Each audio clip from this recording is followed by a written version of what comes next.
রাসূলুল্লাহ সাল্লাল্লাহু আলাইহি ওয়াসাল্লাম বলছেন, যখন তোমরা ইনার পদ্ধতিতে ব্যবসা করবে, গরুর লেজ আঁকড়ে ধরবে, কৃষিকাজে সন্তুষ্ট থাকবে এবং জিহাদ ছেড়ে দিবে, তখন আল্লাহ তোমাদের উপর লাঞ্ছনা এবং অপমান চাপায় দিবেন। সাদাকা রাসূলুল্লাহ। এর চেয়ে বড় লাঞ্ছনা আর এর চেয়ে বড় অপমান কি আছে? আর নবী সাল্লাল্লাহু আলাইহি ওয়াসাল্লাম বলছেন, এই অবস্থা ততক্ষণ থাকবে যতক্ষণ না পর্যন্ত তোমরা তোমাদের দ্বীনে ফেরত আসো। সূরা আবু দাউদের হাদিস। আল কুদস জিহাদের মাধ্যমে মুক্ত হবে, কিন্তু এই জিহাদের দরজা কেউ এসে আপনার জন্য খুলে দিবে না। আসমান থেকে ফেরেশতা নেমে এসে আপনার জন্য জিহাদের দরজা খুলে দিবে না। জিহাদের দরজা খুলতে হবে তাওহীদ আর হাদিদের শক্তি দিয়ে। খুলতে হবে না, ভাঙতে হবে এটা। এই রাস্তা আপনি মনে করতেছেন আল-কুদস পর্যন্ত আপনার জন্য একটা লাল গালিচা বিছানো রাস্তা তৈরি করে দিবে, যে ভাই আমি আল-কুদসে গিয়ে জিহাদ করবো না। আপনার রক্ত, আপনার হাড়, আপনার মাংস, লাশের সারি ফুলির পাহাড় পার হয়ে আপনার আলাক্সা যেতে হবে। এটা ছাড়া আর কোনো অপশন নাই। আল-কুদসের দাম অনেক বেশি, এটা সস্তা না। বাইতুল মাকদিসের মানুষরা বলে দিছে, আল্লাহ আপনি আমাদের কাছ থেকে নেন, যতক্ষণ পর্যন্ত আপনি খুশি না হন আপনি আমাদের কাছ থেকে নেন, আমরা প্রস্তুত আছি। এই কথাটা যখন আমরা বলতে পারবো এবং এই কথার উপর যখন আমরা আমল করতে পারবো, যখন আমরা বলবো ইয়া আল্লাহ আপনি নেন, ততক্ষণ পর্যন্ত নেন যতক্ষণ আপনি সন্তুষ্ট না হন, তারপর আপনি আমাদেরকে আল-আকসা দেন, তখন আল-কুদস আপনি মুক্ত করতে পারবেন, রাগ পর্যন্ত পাবেন না। আরেকটা বিষয় মাথায় রাখেন, সেটা হলো আল-কুদস পবিত্র। এটা ইসলাম ছাড়া আর কোনো কিছু দিয়ে মুক্ত হবে না। বাংলাদেশে একটা দল আছে জাসদ, জাতীয় সমাজতান্ত্রিক দল। 80-র দশকে এই দলের অনেক মানুষ ফিলিস্তিনে গেছিল লড়াই করতে। আপনারা জানেন কিনা আমি জানি না। মেজর জলিলের নাম শুনছেন, উনি জাসদের সাথে ছিল। ওনার মাধ্যমে অনেকে তখন সেখানে গিয়ে লড়াই করছিল। এই যে ইয়াসির আরাফাতের যে দল ছিল পিএলও, এটার সাথে তারা ওখানে গিয়ে লড়াই করছিল, এগুলো ডকুমেন্টেড। তো এই জাসদ বা এই পিএলওর হাতে আল্লাহ কখনো আল-কুদসের মুক্তি দিবেন না। মুলহিদ কমিউনিস্ট সেকুলারিস্ট ন্যাশনালিস্টের হাতে আল্লাহ আল-কুদসকে দিবেন না। আল-কুদস মানে কি? আল-কুদস মানে পবিত্র। পবিত্র জিনিস মানে আল্লাহ অপবিত্রদের হাতে দিবেন না। অসম্ভব। যে বিজয় আল্লাহ প্রথমে দিয়েছেন আল ফারুকের কাছে রাদিয়াল্লাহু আনহু, যে বিজয় আল্লাহ দিয়েছেন সালাহউদ্দিনের কাছে, এটা আল্লাহ কোনো কমিউনিস্টকে দিবেন না, এটা আল্লাহ কোনো জাতীয়তাবাদীকে দিবেন না। এটা যদি মুক্ত হয়, এটা ইসলামের নামে মুক্ত হবে। যতদিন পর্যন্ত ইসলামের নাম না আসবে, এটা যদি আপনি বাহ্যিকভাবে মনে হয় মুক্ত হয়েছে, তাও এটা আসলে মুক্ত হবে না। এবং এখানে এটাও বুঝেন যে ফিলিস্তিনের মানুষরা নিজে নিজে আল-কুদসকে মুক্ত করতে পারবে না। ঠিক আছে, আমরা সবাই ফিলিস্তিনের জিহাদ সমর্থন করি, সবাই সমর্থন করে, এটা কমিউনিস্টরা সমর্থন করে। কিন্তু ফিলিস্তিনের মানুষ নিজেরা, গাজার মানুষ খালি গাজাতে লড়াই করতেছে, আল-কুদস মুক্ত হবে না। পশ্চিম তীরের মানুষ শুধু পশ্চিম তীরে লড়াই করতেছে, ফিলিস্তিন মুক্ত হবে না। এটা সম্ভব না। উমর রাদিয়াল্লাহু আনহুর সময় আবারও চিন্তা করেন, ইতিহাসের কথা চিন্তা করেন, ফিলিস্তিন কি ভেতর থেকে মুক্ত হয়েছিল না বাইরে থেকে গিয়ে মুক্ত করা হয়েছিল? সালাউদ্দিন আর আইয়ুবের সময় চিন্তা করেন, ফিলিস্তিন ভেতর থেকে মুক্ত হয়েছিল না বাইরে থেকে গিয়ে মুক্ত করা হয়েছিল? বাইরে থেকে মুক্ত করতে হবে। এক্স্যাক্টলি এখন আপনার তাই করতে হবে। বাইরে থেকে যোদ্ধা বাহিনী গিয়ে ফিলিস্তিনকে মুক্ত করে আনতে হবে। কিন্তু এখানে সমস্যাটা হলো যে বাইরে থেকে যে যারা যাবে তারা যাবেটা কিভাবে? ইসরায়েল একটা 4-5 লেয়ারের সিকিউরিটি কমপ্লেক্সের ভেতরে বসে আছে। সহজ করে বলি, ইসরায়েল যেতে হলে আপনার 4টা বা 5টা পাহাড় টপকাইতে হবে। এভাবে চিন্তা করেন, মনে করেন আফ্রিকার কোনো অঞ্চলে আপনি টাইম মেশিনে করে সালাউদ্দিন আল আইয়ুবী এবং নুরুদ্দিন জিঙ্গি রাহিমাহুমুল্লাহ তাদেরকে নিয়ে আসলেন, তাদের বাহিনীকে নিয়ে আসলেন, তাদেরকে অত্যাধুনিক অস্ত্র দিলেন এবং তাদের একটা মিশন দিলেন, তোমাদের কাজ হলো আবার জেরুজালেম মুক্ত করো, আগে একবার করছিলে আবার করো। তারা যদি এই কাজটা করতে চায়, তাদেরকে কে বাধা দিবে চিন্তা করেন। প্রথমে ওইখানকার তথাকথিত মুসলিম শাসক বাধা দিবে, তাদের বাহিনী বাধা দিবে। সেই শাসকদের কিছু অনুগত নামধারী আলেম থাকবে, তারা বাধা দিবে, তারা বলবে এরা খারিজি, তারা বলবে এরা তাকফিরি, তারা বলবে এরা উগ্র, তারা বলবে এরা বাদী। এগুলো বলে অনেকে মাইন্ড করে, এগুলো বাস্তবতা। আপনার ভিডিও দেখেন, মিশরের এক বিখ্যাত মুফতি, নাম বললে সবাই চিনবেন, এই বিখ্যাত মুফতি বলছে যে অক্টোবর 7 তারিখ যে আক্রমণ করা হয়েছে এটা খারিজিদের মতো আক্রমণ হয়েছে। এবং এটা যাদের সামনে বলছে সেই তরুণরা তাকে ভয়ঙ্কর অ্যাগ্রেসিভ একটা স্লোগান দিছে, তখন গালি দিছে বেসিক্যালি, আমি বলতে চাচ্ছি না, আপনাকে ইউটিউবে খুঁজে দেখেন। এগুলো বাস্তবতা। প্রথমে ওই শাসকরা এবং তার বাহিনীরা তাদেরকে বাধা দিবে, তারপর তাদের অনুগত নামধারী আলেমরা, সৎপন্থী আলেম অবশ্যই না, নামধারী আলেমরা বাধা দিবে। তারপর কি হবে? তারপর আন্তর্জাতিক বিশ্ব আসবে, এসে স্যাংশন দেওয়ার চেষ্টা করবে, নিন্দা প্রস্তাব জানাবে। তারপর যদি কোনোভাবে তারা আগাইতে পারে, তাদের গিয়ে মোকাবেলা করতে হবে কাদের সাথে? ইসরায়েলকে ঘিরে রাখা আরব দেশগুলা এবং সেগুলোর শাসক এবং সেগুলোর সেনাবাহিনীর সাথে। এগুলো যদি আপনি ক্রস করেন, তখন আপনার লড়াই করতে হবে আমেরিকার সাথে, তারপর আপনি ইসরায়েলের সাথে ফাইট করতে পারবেন, তার আগে না। এটা হলো বাস্তবতা।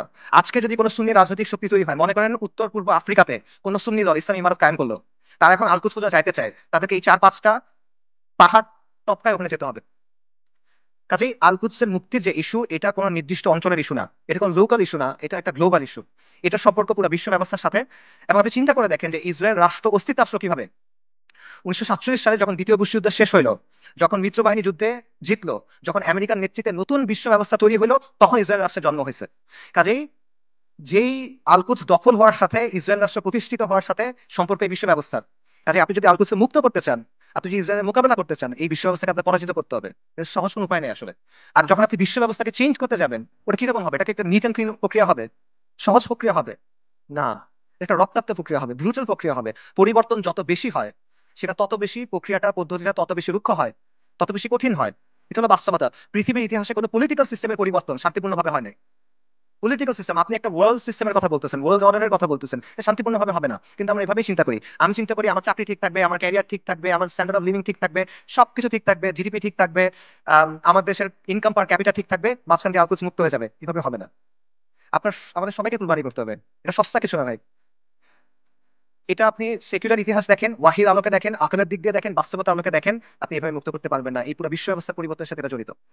আমি সামারি করি, আমি অনেকগুলো না না না না বললাম, সেই নাগুলো সামারি করি। বর্তমান বিশ্ব ব্যবস্থার অনুমোদিত কোনো পথে আলকোচ মুক্ত হবে না। জাতিসংঘ, আন্তর্জাতিক আইন, মানবাধিকার, এগুলা দিয়ে আলকোচ মুক্ত হবে না। মুসলিম বিশ্বের শাসক এবং তাদের অধীনস্থ যে সেনাবাহিনী, এদেরকে দিয়ে আলকোচ মুক্ত হবে না। ইরানের যে অক্ষ, এটার মাধ্যমে আলকোচ মুক্ত হবে না।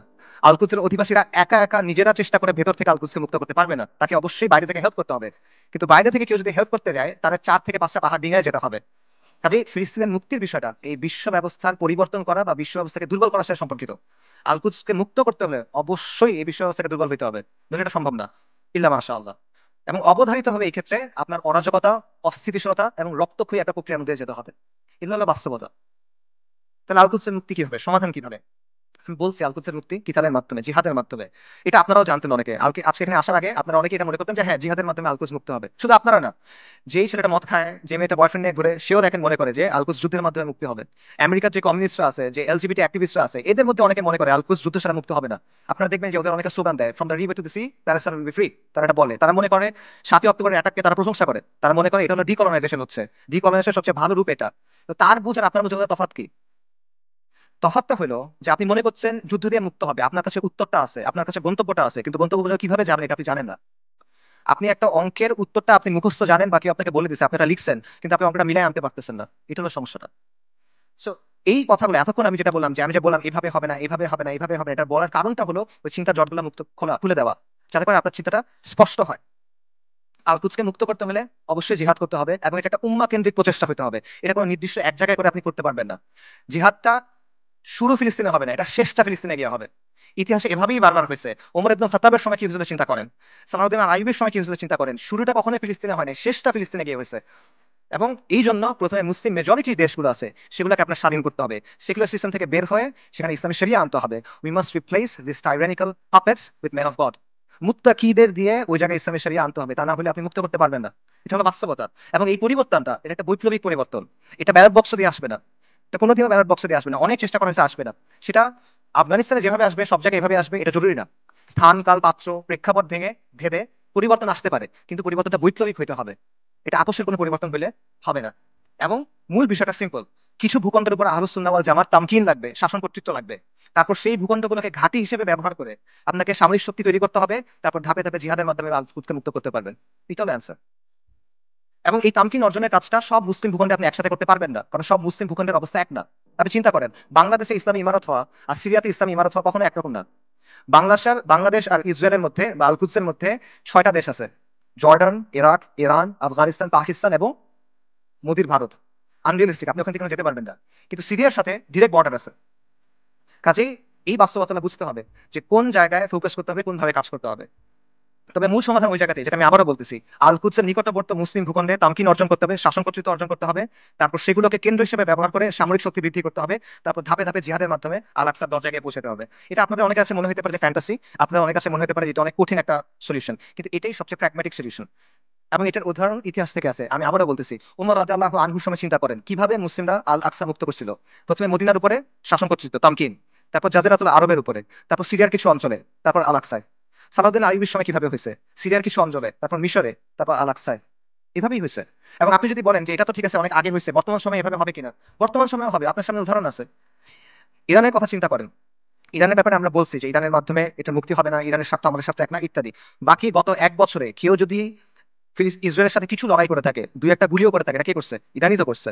তো এই যে প্রতিরোধ করার সামর্থ্য, এটা সেটা অর্জন করলো কিভাবে? তারা 3টা বা 4টা জায়গাকে ব্যবহার করে এটা করছে। একটা হলো তেহরান মানে ইরান, একটা হলো লেবাননের হিজবুল্লাহ বা হিজবুল শয়তান, একটা হলো ইয়েমেনের হুসিরা, আর একটা হলো ইরাকে তাদের যে মিলিশিয়াগুলো আছে আল বদর ব্রিগেড। এর মাধ্যমে তো তারা এটা করছে। তো এই শক্তিটা তারা তৈরি করছে কিভাবে? নিয়মতান্ত্রিক ভাবে করছে। আমাদের অনেক ভাই একই সাথে নিয়মতান্ত্রিক পদ্ধতির ফ্যান, আবার তারা ইরানেরও ফ্যান। এই জিনিসটা সায়েন্স আমি এখনো বুঝতে পারি নাই। ইরানের এই ক্ষমতাটা তৈরি হয়েছে কিভাবে? 79-এ একটা বিপ্লবের মাধ্যমে খোমেনি ক্ষমতায় আসছে। তারপর 80-র দশকে তারা লেবাননে গিয়ে আইআরজিসি, যেটা ইসলামিক রেভলিউশনারি গার্ড কর্পস, ঠিক আছে, ইরানের যেটা, তারা গিয়ে লেবাননের যে শিয়া ফ্যাকশন গুলো ছিল সেগুলোকে একত্রিত করছে, তাদেরকে প্রশিক্ষণ দিছে, তাদেরকে ট্রেনিং দিছে। এইটা পরবর্তী থেকে হিজবুল্লাহতে পরিণত হয়েছে। এবং হিজবুল্লাহ কি কোনো নিয়মতান্ত্রিক দল? এটা একটা ডেজিগনেটেড টেররিস্ট অর্গানাইজেশন। খুঁজে দেখেন ইয়েমেনে হুথিরা কিভাবে তৈরি হয়েছে। হুথিদেরকে গিয়ে অর্থ দিছে, প্রশিক্ষণ দিছে, অস্ত্র দিছে কারা? ইরান। হুথিরা কি ডেজিগনেটেড টেররিস্ট দল? সো এই বাস্তবতা আপনার চোখের সামনে আছে। এবং এটা কোনোটা কিন্তু নিয়মতান্ত্রিক মাধ্যমে হয় নাই। এরা শক্তির মাধ্যমে ক্ষমতায় আসছে, শক্তির মাধ্যমে জায়গা করে দিছে এবং নিজেদের পলিটিক্যাল এজেন্ডা দিয়ে তারা করছে। আমি বলতেছি না রাফিদারের মাধ্যমে ফিলিস্তিন মুক্ত হবে, আমি আবারও ক্লিয়ার করতেছি। আমি জাস্ট আপনাদের এক্সাম্পল দিচ্ছি যে কিভাবে বর্তমান সময়েও এই প্রসেস কাজ করে, কিভাবে তামকিন অর্জনের পরে ধাপে ধাপে আপনি শক্তি অর্জন করতে পারবেন এবং এর প্রতিবাদ করার ক্যাপাসিটি অর্জন করতে পারবেন। এবং এটার আরো অনেক উদাহরণ আছে। বিশ্ব ব্যবস্থাকে চ্যালেঞ্জ করে কিউবা টিকে নাই, বিশ্ব ব্যবস্থাকে চ্যালেঞ্জ করে নর্থ কোরিয়া টিকে নাই, ল্যাটিন আমেরিকার বিভিন্ন রেজিম বিভিন্ন সময় টিকে ছিল না। এই উদাহরণ শিয়ারদের কাছ থেকে নেওয়ার দরকার নাই, আপনি পারস্য বিজেতা ওমর ইবনুল খাত্তাবের কাছ থেকে উদাহরণ নেন, আপনি আহলুস সুন্নাহ ওয়াল জামার গর্ব নুরুদ্দিন সিংহি, সালাউদ্দিন আইয়ুবের কাছ থেকে উদাহরণ নেন, সমস্যা নাই তো। তারা সবাই কি করছে দেখেন, যে কথা আমি বলছি তারা সবাই এটাই করছে। তারা প্রথমে একটা জায়গায় তামকিন অর্জন করছেন, শাসন কর্তৃত্ব অর্জন করছেন, তারপর সামরিক শক্তি বৃদ্ধি করছেন, তারপর ধাপে ধাপে আল কুদস পর্যন্ত গেছেন জিহাদ করতে করতে। এটার বাইরে আর কোনো প্র্যাগম্যাটিক সলিউশন নাই। এটাই সবচেয়ে বাস্তবসম্মত পদ্ধতি, এটাই সবচেয়ে টাইম টেস্টেড পদ্ধতি, এটা হিস্টোরিক্যালি প্রুভেন পদ্ধতি, এটা শরিয়া সম্মত পদ্ধতি, এটা আকল সম্মত পদ্ধতি। এটা কঠিন পদ্ধতি, এটা রুক্ষ পদ্ধতি, বিপদ সংকল পদ্ধতি, কোনো ডাউট নাই, এটা সহজ পথ না। কিন্তু সহজ পথ নেওয়ার নাম তো ভাই বাস্তববাদী হওয়া না। বাস্তববাদী হলো যেটা করা প্রয়োজন সেটা করা। আপনি একটা গন্তব্যে যাবেন, একটা সহজ পথ, একটা কঠিন পথ, সহজ পথ আপনাকে আরেক জায়গায় নিয়ে যাবে, আপনি ওটা নিলে তো হলো না। So, আমরা কিন্তু বাস্তববাদিতার নামে অতীতে অনেক পদ্ধতি গ্রহণ করছি, এখনো করে যাচ্ছি। এগুলো আমাদের কি দিছে ভাই? কি অর্জন দিচ্ছে আমাদের বলেন? জিল্লতি সারা আমাদের কি অর্জন দিচ্ছে বলেন? এবং দিন থেকে আমরা সরে গেছি। আরো এক্সাম্পল দেখেন, চীনের কথা মনে করেন। চীন যে গ্লোবাল সুপার পাওয়ার হয়েছে কিভাবে হয়েছে ভাই? লিবারাল ডেমোক্রেসি মেনে হয়েছে, মানবাধিকার মেনে হয়েছে।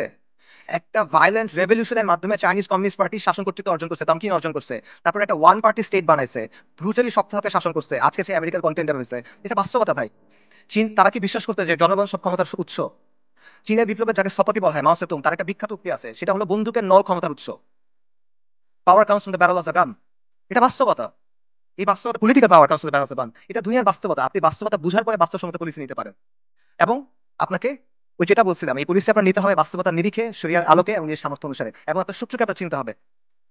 আমরা শুরুতে হরমুজানের কথা বলছিলাম। মুসলিমদের শত্রুদের তুলনা হলো পাখির মতো, পাখির দুটা ডানা, দুটা পা, একটা মাথা। আজকে 1400 বছর পর্যন্ত যে ডানা একটা ভেঙে ফেলবেন আর একটা ডানা থেকে যাবে, দুটা ডানা ভেঙে ফেলবেন পা থেকে যাবে, মাথা কেটে ফেলবেন পাখি শেষ। রাইট? তা আজকে 1400 বছর পরে বাস্তবতা কি? মুসলিমদের শত্রুদের অবস্থা একটা পাখির মতো। এক ডানা নেটো, এক ডানা ইসরায়েল, দুই পা হলো এই আরব বিশ্বের শাসকেরা, মাথাকে আমেরিকা। ইসরায়েলকে সবচেয়ে বেশি সামরিক সমর্থন কে দেয়? আমেরিকা। ইসরায়েলকে সবচেয়ে বেশি অর্থনৈতিক সমর্থন কে দেয়? ইসরায়েলকে সবচেয়ে বেশি রাজনৈতিক সমর্থন কে দেয়? বারবার ইউনাইটেড জাতিসংঘের সিকিউরিটি কাউন্সিলে ভেটো কে দেয়?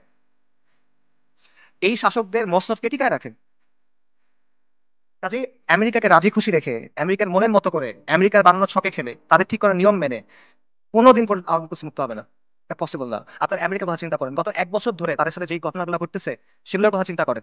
আপনি ওই ছেলেটার কথা চিন্তা করেন, হাফেজ, আপনারা ভিডিও দেখছেন, রিফিউজি ক্যাম্পের ভিতরে আগুনে পড়ে মারা গেছে। সেটার নাম ছিল সাবা, কোরআনে হাফেজ, সফটওয়্যার ইঞ্জিনিয়ারিং এ পড়তেছিল। আপনারা রুহ রিমের কথা চিন্তা করেন, ওই যে ছোট্ট মেয়েটা বিল্ডিং ধসে গেছে, মারা গেছে, তার দাদা তার ডেড বডি বুকে নিয়ে বলতেছে রেম, রুহ। তার কথা চিন্তা করেন, তাদের কষ্টের কথা চিন্তা করেন। আপনি ওই বাবার কথা চিন্তা করেন যে সে বিস্কিট কিনতে গেছিল বাচ্চার জন্য, ফিরে এসে দেখে তার স্ত্রী সন্তান মারা গেছে। সে কান্না করতেছে আর বিস্কিটটা বাচ্চার হাতে দিয়ে বলছে, বাবা তুমি এটা নিয়ে যাও। আপনি মার কথা চিন্তা করেন যে বাচ্চার জন্য আটা আনতে গেছে, কারণ বাচ্চা ক্ষুধায় কাঁপতেছে, বুঝে না তো, আটা আনতে গেছে, এসে দেখে সবাই মারা গেছে। আপনি হিন্দ রাজাবের কথা চিন্তা করেন, 6 বছর বয়সী মেয়ে, ওরা গাজা থেকে পালিয়ে যাওয়ার চেষ্টা করতেছিল 7 জন পুরো ফ্যামিলিতে। ইসরায়েলি ট্যাঙ্ক ওদের ঘিরে ফেলছে, গুলি করছে, সবাই মারা গেছে, ও বেঁচে আছে। তখন রেড ক্রিসেন্টে ফোন করছে, অডিও কলটা ইউটিউবে আছে, আপনারা শুনতে পারবেন। ও বলছে যে আমাকে তোমরা বাঁচাও, আমার খুব ভয় লাগতেছে। ও সব পাশে সবাই মারা গেছে, বাবা মা সবাই মারা গেছে, 6 বছর বয়সী একটা মেয়ে।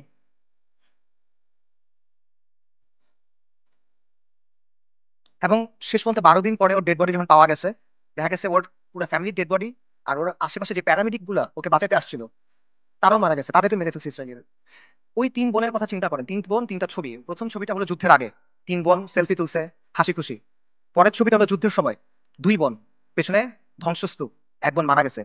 পরের ছবি, 1 বোন, তার হাতে একটা বড় পলিথিন, গার্বেজ ডিসপোজাল ব্যাগ আছে না, কালো রঙের বড় পলিথিন, ওরকম বড় পলিথিন, পলিথিনে কি?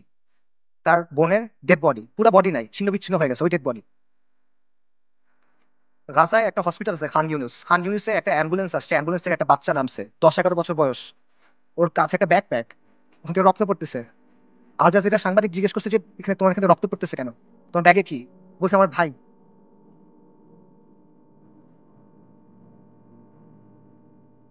বাচ্চারা, ডাক্তাররা ব্যাগ খুলে দেখছে যে একটা 5 বছর বয়সী বাচ্চার ডেড বডি, পুরো বডি নাই, ছিন্ন বিচ্ছিন্ন বডি। আপনারা ওই মার কথা চিন্তা করেন যে গেছে, যে তার পুরো ফ্যামিলি মারা গেছে, সে এসে জিজ্ঞেস করছে আমাকে লাশগুলো দাও, আমি দাফন কি করব? তাকে 3টা পলিথিন দিছে, কারণ ডেড বডি নাই, ছিন্ন বিচ্ছিন্ন হয়ে গেছে সব, 3টা পলিথিন দিছে। আপনারা ওই বাচ্চাটার কথা চিন্তা করেন, বিল্ডিং ধসে পড়ছে, ফুলি ফেটে গেছে, কোটর থেকে চোখ বের হয়ে আসছে, এবং ওই নিষ্প্রাণ চোখ, এই নিষ্প্রাণ পৃথিবীর দিকে তাকায় আছে। এদের কষ্টের কথা চিন্তা করেন। এই কষ্ট শুধু তাদের, কষ্ট আমাদের না। আমরা না এক উম্মা, এক উম্মা এক দেহের মতো, এরকম না? আমাদের স্পর্শ করে না ওই কষ্ট। এই যে এই কষ্টটা কি আমাদের যে কষ্টটা হবে তার চেয়ে বেশি কষ্ট? আমাদের যে কষ্ট ওটা কি এর চেয়ে বেশি কষ্ট? যদি এটা বেশি কষ্ট মনে হয়, তাহলে আমি আরেকটা কষ্টের কথা বলি, এটা শোনেন। ওই দিনের কথা মনে করেন যেদিন আল্লাহর সামনে আপনাকে দাঁড়াতে হবে। ইদা দুক্কাতিল আরদু আরদান দাক্কান দাক্কা ওয়া জাআ রাব্বুক ওয়াল মালাকু সাফফান সাফফা ওয়া জিআ ইয়াওমাইযিন বিজাহান্নাম। পৃথিবী চূর্ণ বিচূর্ণ হয়ে যাবে, বালির মতো হয়ে যাবে। আপনার প্রতিপালক আসবেন এবং মালাইকারা আসবে সারিবদ্ধভাবে, এবং জাহান্নামকে আপনার সামনে আনা হবে। ওই দিন আল্লাহ আপনাকে প্রশ্ন করবেন, আমাদেরকে প্রশ্ন করবেন, কি জবাব দিবেন আল্লাহকে বলেন? ফাইয়াউমাইযিন লা ইউআযযিবু আযাবাহু আহাদ ওয়া লা ইউথিকু ওয়াসাকাহু আহাদ। আল্লাহ ওই দিন যেভাবে আযাব দিবেন ওভাবে আর কেউ দেয়া নাই। আল্লাহ ওই দিন যেভাবে বাঁধবেন ওভাবে আর কেউ বাঁধে নাই। কি বলবেন আল্লাহকে তখন? আল্লাহ আপনাকে যদি জিজ্ঞেস করেন তুমি কি করছিলে, আপনি কি জবাব দিবেন বলেন? এই কষ্ট বেশি না দুনিয়াতে আপনার যে কষ্ট বেশি সেটা বেশি? লা ইলাহা ইল্লাল্লাহ। এত কিছুর পরও দেখেন আল কুদসের মানুষ ঈমান, ইস্তিকামাত এবং সবরের কি দৃষ্টান্ত স্থাপন করছে। একজন বৃদ্ধা বলতেছে আমাদের জান, মাল, সন্তান সবকিছু আল্লাহর জন্য কুরবান। মৃত্যু যদি আল কুদসের জন্য হয় তাহলে এটা সুন্দর মৃত্যু, ইনশাআল্লাহ কিয়ামত পর্যন্ত আমরা রিবাদ করে যাব। এটা সস্তা কিছু না, এটা রাসূলুল্লাহ সাল্লাল্লাহু আলাইহি ওয়াসাল্লামের ইসরা ওয়াল মিরাজের জায়গা। আমরা বাইতুল মাকদিসের অধিবাসীরা প্রস্তুতি আছি, কুরবানি করার জন্য প্রস্তুতি আছে, যত কুরবানি লাগে আমরা করব। ওই বাবার কথা চিন্তা করেন, হাসপাতালে একই দিনে 2 বাচ্চা মারা গেছে, 2 ছেলে মারা গেছে। উনি বলতেছেন আলহামদুলিল্লাহ, এটা জিহাদের ভূমি, এটা রিবাতের ভূমি, আমাদের যা কিছু আছে সব আল্লাহর জন্য। আল্লাহ আমাদের খালেক, উনি আমাদের তৈরি করছেন, উনি আমাদের পাঠাচ্ছেন, উনি নিয়ে যাবেন, ওনার যা খুশি উনি করবেন, আমরা এটাতে খুশি, আমরা এটার উপর সবর করবো। বান্দা যখন বিপদের মধ্যে পড়ে, ওলামায়ে কেরাম হাদিসের আলোকে বলছেন যে বান্দা যখন বিপদের মধ্যে পড়ে তখন আল্লাহ এটার মাধ্যমে তার সগীরা গুনাহগুলো মাফ করে দেন, অথবা তাকে পরিশুদ্ধ করেন, কারণ আল্লাহ তাকে আখিরাতে বড় পুরস্কার দিতে চান। আমি মনে করি আমাদের গাজার ভাই বোনদের সাথে, ফিলিস্তিনের ভাই বোনদের সাথে এই বিষয়টাই হইতেছে। ইনশাআল্লাহ তাআলা আল্লাহ তাদেরকে জান্নাতুল ফেরদৌস আনার জন্য প্রস্তুত করতেছেন। আমি মনে করি আল্লাহ এই বান্দাদের উপর রাজি খুশি হয়ে যাবেন ইনশাআল্লাহ তাআলা। লক্ষের উপরে শহীদ, আলহামদুলিল্লাহ, এটা উম্মতে মুহাম্মদের গর্ব। আমাদের মৃতরা জান্নাতে ইনশাআল্লাহ, ওদের মৃতরা জাহান্নামে। আল্লাহু মাওলানা ওয়ালা মাওলা লাহুম। ওই বৃদ্ধের কথা চিন্তা করেন যিনি ধ্বংসস্তূপের মাঝখানে দাঁড়ায় বলতেছেন আমরা আজও এখানে দাঁড়ায় আছি এবং আমরা এখানে পর্যন্ত থাকবো। এই ভূখণ্ড বরকতময়, এই ভূখণ্ডের অধিবাসীরা বরকতময়। আমাদের চারপাশে চূড়ান্ত ধ্বংসযজ্ঞ হয়েছে, কিন্তু আমরা তাও এখান থেকে নড়বো না, আমরা আল্লাহর দিন থেকে নড়বো না। আমরা অটল পাহাড়ের মতো, আমরা উজ্জ্বল তারার মতো। এবং আমি বলবো যে হ্যাঁ, পুরা বিশ্ব সাক্ষ্য দিচ্ছে তারা ইমানের ক্ষেত্রে অটল পাহাড়ের মতো, পুরা বিশ্ব সাক্ষ্য দিচ্ছে তারা ইস্তিকামাতের ক্ষেত্রে উজ্জ্বল তারার মতো, এবং পুরা বিশ্ব সাক্ষ্য দিচ্ছে আপনি এবং আমি কাপুরুষ, পুরা বিশ্ব সাক্ষ্য দিচ্ছে আপনি আর আমি অক্ষম, পুরা বিশ্ব সাক্ষ্য দিচ্ছে আপনি আর আমি নিষ্ক্রিয়। ইসরায়েলের এক ইসরায়েলের এক সোলজারের ভিডিও আছে, সে বলতেছে, ইংলিশে বলতেছে, আমেরিকান জিম। সে বলতেছে আমরা গাজাকে পরিষ্কার করতেছি, আমরা গাজাকে প্রস্তুত করতেছি, কারণ আমাদের রাজা আসবে, আমাদের মাসিহ আসবে, আমরা তাকে মুকুট পরানোর জন্য প্রস্তুত হচ্ছি, আমরা তৃতীয় মন্দির বানানোর জন্য প্রস্তুত হচ্ছি। তাদের মাসিহকে, আল মাসিহ আদ-দাজ্জাল। বনী ইসরাইল মসজিদ আল আকসার সামনে নাচতেছে, উল্লাস করতেছে, স্লোগান করতেছে, স্লোগান দিচ্ছে, তারা বলতেছে মুহাম্মদ মারা গেছে। আল্লাহুম্মা সাল্লি ওয়া সাল্লিম আলা নাবিয়িনা মুহাম্মদ। এটা কি অবস্থা ভাই? এই জিনিসটা মানা সহজ নাকি আর কিছুর জন্য ফাইট করা সহজ? এই পথটা আমাদের কাছে অনেক বেশি কঠিন মনে হইতেছে। কোন পথটা আমাদের কাছে বেশি কঠিন মনে হয় এটা ঠিক করে দিবে যে আমাদের ইমানের অবস্থাটা আসলে কি। নবী সাল্লাল্লাহু আলাইহি ওয়াসাল্লাম তার হাদিসে বলেছেন, আমি হাদিসের তরজমা বলতেছি, ইবনে উমর রাদিয়াল্লাহু তাআলা আনহু থেকে বর্ণিত, রাসূলুল্লাহ সাল্লাল্লাহু আলাইহি ওয়াসাল্লাম বলছেন, যখন তোমরা ইনার পদ্ধতিতে ব্যবসা করবে, গরুর লেজ আঁকড়ে ধরবে, কৃষিকাজে সন্তুষ্ট থাকবে এবং জিহাদ ছেড়ে দিবে, তখন আল্লাহ তোমাদের উপর লাঞ্ছনা এবং অপমান চাপায় দিবেন। সাদাকা রাসূলুল্লাহ। এর চেয়ে বড় লাঞ্ছনা আর এর চেয়ে বড় অপমান কি আছে? আর নবী সাল্লাল্লাহু আলাইহি ওয়াসাল্লাম বলছেন এই অবস্থা ততক্ষণ থাকবে যতক্ষণ না পর্যন্ত তোমরা তোমাদের দ্বীনে ফেরত আসো। সুনান আবু দাউদ হাদিস। আল কুদস জিহাদের মাধ্যমে মুক্ত হবে, কিন্তু এই জিহাদের দরজা কেউ এসে আপনার জন্য খুলে দিবে না। আসমান থেকে ফেরেশতা নেমে এসে আপনার জন্য জিহাদের দরজা খুলে দিবে না। জিহাদের দরজা খুলতে হবে তাওহীদ আর হাদিদের শক্তি দিয়ে, খুলতে হবে না, ভাঙতে হবে এটা। এই রাস্তা আপনি মনে করতেছেন আল কুদস পর্যন্ত আপনার জন্য একটা লাল গালিচা বিছানো রাস্তা তৈরি করে দিবে, যে ভাই আমি আল কুদসে গিয়ে জিহাদ করবো না। আপনার রক্ত, আপনার হাড়, আপনার মাংস, লাশের শাড়ি, ফুলির পাহাড় পার হয়ে আপনার আলাক্সা যাইতে হবে, এটা ছাড়া কোনো অপশন নাই। আল কুদসের দাম অনেক বেশি, এটা সস্তা না। বাইতুল মাকদিসের মানুষরা বলে দিছে, আল্লাহ আপনি আমাদের কাছ থেকে নেন, যতক্ষণ পর্যন্ত আপনি খুশি না হন আপনি আমাদের কাছ থেকে নেন, আমরা প্রস্তুত আছি। এই কথাটা যখন আমরা বলতে পারবো এবং এই কথার উপর যখন আমরা আমল করতে পারবো, যখন আমরা বলবো ইয়া আল্লাহ আপনি নেন, ততক্ষণ পর্যন্ত নেন যতক্ষণ আপনি সন্তুষ্ট না হন, তারপর আপনি আমাদেরকে আল আকসা দেন, তখন আল কুদস আপনি মুক্ত করতে পারবেন, রাগ পর্যন্ত পাবেন না। আল কুদস এমন এক দুলহান যার মাহার আমাদের রক্ত। আল কুদস এমন এক দুলহান যার মাহার আমাদের রক্ত। মাহার পরিশোধ করা ছাড়া কোনো বিকল্প নাই, কোনো বিকল্প নাই। আল্লাহ আজ আল কুদসকে মুক্ত করার প্রক্রিয়া শামিল হওয়া তৌফিক দান করেন। আল্লাহ আমাদের তৌফিক দান করেন আল কুদসকে মুক্ত করার। আল্লাহ আমাদের দুনিয়ার ভালোবাসার মৃত্যুকে অপছন্দ করার অসুখ থেকে মুক্ত করে দেন। আল্লাহ আমাদের মসজিদ আল আকসাতে সালাত আদায় করার তৌফিক দান করেন। আল্লাহ আমাদের চোখগুলোকে প্রশান্তি দেন। আল্লাহ আমাদেরকে খাইবারের মতো একটা দিন দেখান। আল্লাহ আমাদের বনু কোরাইদার মতো একটা দিন দেখান। আল্লাহ আমাদেরকে বনু কোরাইদার মতো একটা দিন দেখান। আল্লাহ আমাদের ক্ষমা করে দেন। আল্লাহ আমাদের মাফ করে দেন। আল্লাহ আমাদের নিফাত দূর করে দেন। আল্লাহ আমাদের নিষ্ক্রিয়তা দূর করে দেন। আল্লাহুম্মা মানসুরুল মুজাহিদিন ফি ফিলিস্তিন। আল্লাহুম্মা মানসুরুল মুজাহিদিন ফি গাজা। আল্লাহুম্মা মানসুরুল মুজাহিদিন ফি বিলাদ আশ-শাম। আল্লাহুম্মা মানসুরুল মুজাহিদিন ফিল ইয়ামান। আল্লাহুম্মা মানসুরুল মুজাহিদিন ফিস সোমাল। আল্লাহুম্মা মানসুরুল মুজাহিদিন ফি কুল্লি মাকান। আল্লাহুম্মা রযুকনি শাহাদাতান ফি সাবিলিক। اللهم ارزقني شهادة في سبيلك. اللهم إني أسألك قتلا في سبيلك. اللهم إني أسألك قتلا في سبيلك. اللهم فاشهد। এই বক্তব্য যদি ভালো কিছু থাকে এটা আল্লাহর পক্ষ থেকে, যা কিছু খারাপ যা কিছু ভুল এটা আমার শয়তানের পক্ষ থেকে। ওয়া মা আলাইনা ইল্লাল বালাগ। আসসালামু আলাইকুম ওয়া রাহমাতুল্লাহ।